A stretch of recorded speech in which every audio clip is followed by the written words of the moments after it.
Good morning, students. So, today we are going to start a new chapter, that is pollination and fertilization. In this video, we will read about pollination only, and in the next video, we will read about fertilization in plants. In the previous chapter, you have read that the stamens of a flower are the male organs. The anther of the stamens produce powdery material called pollen, which consists of particles called pollen grains. So, the transfer of these pollen grains from anther to the stigma of a flower is called pollination. These pollen grains are immobile and cannot reach the stigma by themselves. So, they require various external agent, about which we will read after some time. Pollination occur mainly in two ways, that is self-pollination and cross-pollination. Self-pollination is the transfer of pollen from the anther to the stigma of the same flower or to the stigma of another flower of the same plant. Self-pollination are of two types. First one is autogamy, where the pollen of the same flower may fall on its stigma by itself. Another one is geitonogamy, in which pollen of another flower of the same plant may fall on the stigma. Here are some advantages and disadvantages of self-pollination. Advantages are: it is much surer in such bisexual flowers where stamens and carpels mature at the same time. Parental characters are preserved. There is no wastage of pollen grains. Whereas continued self-pollination, generation after generation, may lead to weakening of variety or the species. The weaker or defective characters of the variety or breed cannot be eliminated. It does not yield new varieties. Next is cross-pollination. So cross-pollination is what? It is the transfer of pollen from the anthers of flowers of one plant to the stigma of a flower of another plant of the same species. It is performed with the help of an external agency. By cross-pollination, we get healthier offspring. The seed produced are abundant and viable. It can also produce new varieties. But the disadvantages are: the pollination is not always certain because some pollinating agent is always needed, which may or may not be available at the proper time. The pollen has to be produced in large quantity to ensure chances of pollination, which means a lot of wastage of pollen. The process is also uneconomical for the plant because the flower have to be large, colored, scented, and have to produce nectar. Nature favors cross-pollination. Some of the various devices or conditions which favors cross-pollination are: number 1, unisexuality. That is, the flower may be either male or female and they may be born on separate plants. In this way, cross-pollination is the only possibility. Example, palm, papaya, etc. Next is dichogamy. In this, the anthers and stigma of the same flower mature at different times. In some plants, the stigma of the flower matures earlier than the anthers, called protogyny.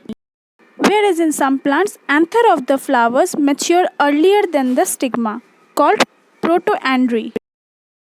Self-sterility is a condition in which, even if the stigma receives pollen from the anther of the same flower, the pollen fails to undergo further growth. In such cases, only the pollen from the another plant of the same species can effectively complete the process of setting of the seeds. Next is hercogamy. Hercos means barrier. In some flowers, the pollen of a flower cannot reach the stigma of the same flower. Means due to the presence of some covering which acts as mechanical barrier does not allow pollen to reach to the stigma of the same flower. In heterostyle, The stigma and anthers of the flower grow at different heights, which does not favor self-pollination. Now let's read about different agents of cross-pollination. The two commonest agents of cross-pollination are insects and wind. But some flowers are also pollinated by certain animals and birds, or even by water in the case of some aquatic plants. First one is insect pollinated or entomophily. Entomo means insect and phily means affinity. So the characteristics of these flowers are the flowers are large, they are brightly colored to attract insects. They usually emit scent for attracting insects. They produce nectar which is food for the insects, etc. Next is wind pollinated or anemophily. Here pollination takes place with the help of wind. So in this flowers are small, they are usually not brightly colored and often dull green. They do not produce scent or nectar. Next is hydrophily. Means the transfer of pollen grains takes place through the agency of water. These are mainly aquatic plants in which flowers are small. Pollen grains are produced in large numbers, and in some special cases, male flowers are such that they float on the surface of water till they meet female flowers. Some flowers are pollinated by birds called ornithophily.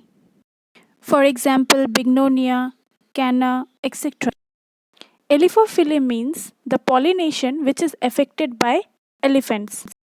Elephophily is found in Rafflesia whose flowers are very large and are found at ground level. The pollen grains of one flower get attached to the feet of elephants and may be carried to the stigma of another flower when trampled by those feet. When man himself transfers pollen to the stigma, it is called artificial pollination. In modern times, artificial pollination is a standard practice adopted by plant breeders and scientists in their effort to evolve new varieties. Now let's read some examples of pollination. First one is insect pollinated sweet pea. The insects such as the bee alight on the conspicuous corolla. The bee thrusts its long tongue in search of nectar, and in this struggle, the wing petals of the flower are depressed. The wing petals are forced down, and the stamen and stigma touch the underside of the body of the insects. If this insect has already visited another flower, it may have some pollen sticking on its body. The pollen is now transferred to the stigma of this new flower, thus affecting pollination. Next, in wind pollinated maize, pollination is brought about by wind. As the wind blows, the pollen from the outwardly hanging anthers is blown away easily because the anthers are so loosely attached to the filament that the slightest wind will shake them. The pollen blows away by the wind may fall on the feathery stigmas of the female flowers, which have a large surface for this purpose.